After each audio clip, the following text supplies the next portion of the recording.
The Deputy President, Dr. William Ruto, has walked into a trap laid for him by President Uhuru Kenyatta. Actually, the Deputy President has walked into President Uhuru Kenyatta's hands. And the President will now have the opportunity to finish his deputy in the larger Mount Kenya region. Yesterday, the Deputy President was in Kirinyaga. Today, he was in Kiambu. And I can tell you that he has committed mistakes. In this video today, which is going to be very brief, I want to explain to you guys why I strongly believe that the Deputy President has walked into President Uhuru Kenyatta's hands. But before we do that, for those who are watching this channel for the first time, please take a second or two, click the subscribe button so that next time we do a video like this, YouTube will automatically notify you. And to the subscribers, I want to continue. Thank you guys for your continued support. Now, it is my hope that this particular video is also going to find you in good health. I don't know where you're watching it from, but Kisumu is fantastic. The sun is already down there. And I hope you are going to enjoy this episode. If there's any mistake I'm going to make, please kindly point it out. Now, President Uhuru Kenyatta promised to support his deputy during this year's election. And something very interesting took place in 2018, the handshake.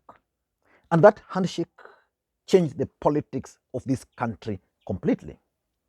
And one man who refused to embrace the handshake was actually the Deputy President, Dr. William Ruto. And many Kenyans had also predicted that the handshake was not going to last. But the President and Raila Odinga have actually proved Kenyans wrong. The handshake is still strong, and they are going to go into 2017 election as one. And I want to ask you a question. Is there any political contest between the Deputy President and President Uhuru Kenyatta in which the Deputy President has actually won? Yani, a contest pitting the President and the Deputy President. And the Deputy President has ever won? None. I know you are going to tell me about the Building Bridges Initiative process. The Building Bridges Initiative process was stopped, but not by the Deputy President. The person who stopped the Building Bridges Initiative process was actually the judiciary. President Uhuru Kenyatta and the judiciary were fighting or are still fighting.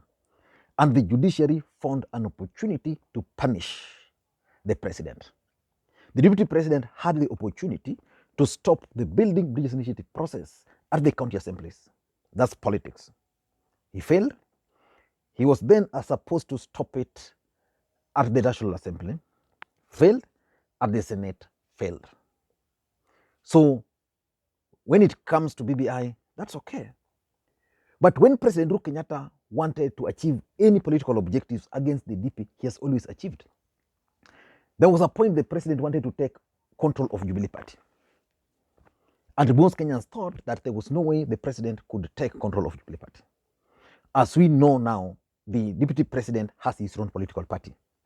President Uhuru Kenyatta has his own Jubilee Party, which means he was able to kick William Ruto and his allies from Jubilee Party.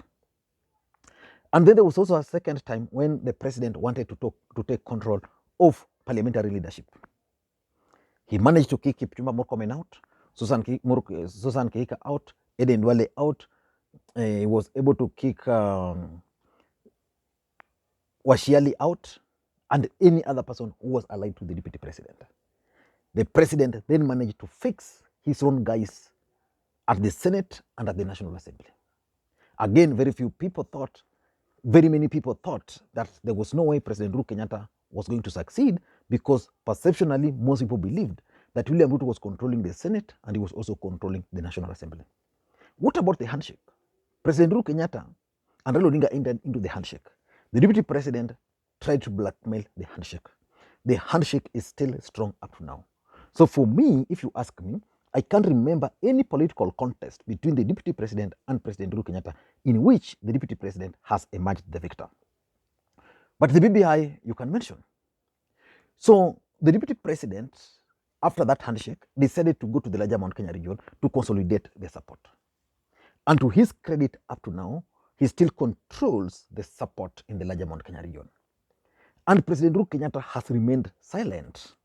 And I've always opined that the deputy president and his brigades must be worried about a silent President Uhuru Kenyatta. So the president has been silent.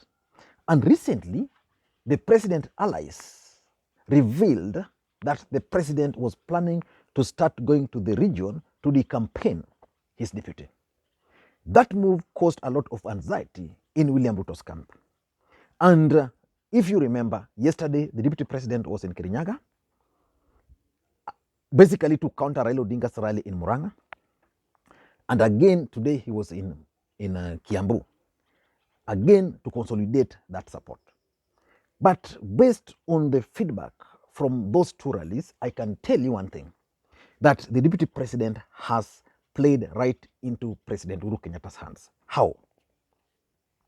Number one, if there is one thing which the deputy president has always avoided, is direct confrontation with the president. So the deputy president has now been provoked by the president. You know, the president has stated that he's going to support Raila Odinga. So he wanted the DP to be provoked. So the deputy president was provoked. He became angry. And after the deputy president got angry, he started attacking President Uhuru Kenyatta directly and to some extent Raila Odinga. What is the implication of William Ruto attacking President Uhuru Kenyatta right inside his home? What are the implications? You might say that he controls the larger Mount Kenya region, which could be true. I'm not denying that. But what is the implication? I remember there was this rally, these guys who were in UDA and they were trying to attack Raila Odinga and people were comfortable. And when they tried to attack President Uhuru Kenyatta, people were not comfortable. The mere fact that the deputy president is now going directly to attack President Uhuru Kenyatta means that the president cannot react to provoke him further. It means the residents down there can tell the DP, no, don't do that. It means his supporters will now start shying away from doing that. It means that his opponents, the allies of President Uhuru Kenyatta, can now start going to the ground and start hitting him badly. So basically, the deputy president has been provoked by the president without knowing, and he's now reacting by directly attacking President Uhuru Kenyatta. So in that case, in my view, he has played into President Uhuru Kenyatta's game plan. Because if he never wanted to to enter into provocation, into confrontation and direct attacks, this guy has provoked him. He's now attacking. That's number one. Number two, the second mistake the DP has done is to incite his allies to attack the president. And I want to use a few guys. There is Rigathi Gachagua. You know, previously their rallies, their attacks would always be directed at Raila Odinga. But this time around, they are attacking directly the president. You know, Uhuru Kenyatta might be unpopular, but the people of the larger Mount Kenya region actually voted for him as their president and as their supreme leader. Even if he's unpopular, giving him respect is one thing they'll require. So the mere fact that someone like Rigathi Gachagua can stand on a platform to lecture President Uhuru Kenyatta, to ask the president, for example, who took the Mau Mau land, to ask the president about so many questions. You know, basically, the DP is committing a mistake. Some of these members of parliament who are allied to him, who are attacking the president, will soon start finding the ground hostile to them. And the moment the ground will become hostile to them, will definitely impact on the Deputy President, Dr. William Ruto. So in my view, I think one thing which the DP should have avoided is being angry, accepting to be provoked, inciting his allies to attack the president. I mean, there's a way they can pass their messages without their allies attacking the president. That's the truth of the matter. Number three, I think the DP has also exposed his game plan. And this game plan is to have Alice Wahome and Rigathi Gachagua as his running mate. So the president now has the opportunity to figure out how to deal with Rigathi Gachagua. Rigathi Gachagua was President Uhuru Kenyatta's personal assistant for a long time, so the president understands him. So that's the first strategy. The others would be to deal with Alice Wahome. which I think the president can actually deal with. But exposing the game plan is very counterproductive.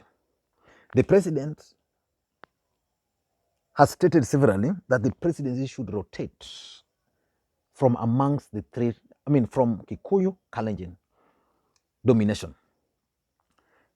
William Ruto has now been forced by circumstances to stick to a Kikuyu running mate and is a Kalenjin.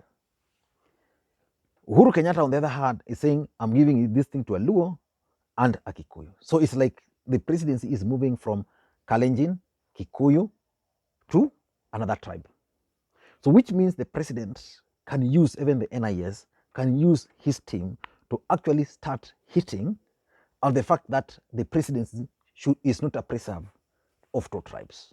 But that for the DP will work in his disadvantage because the DP already has a Kikuyu, he's a Kalenjin. So he exposed his game plan so early. The fact that he's now exposed that Musalia Mudavadi is actually going to be a chief minister, something which is not in the constitution. They can craft something now for the larger Western Kenya. Number 3 is the Kikuyu factor in his campaign.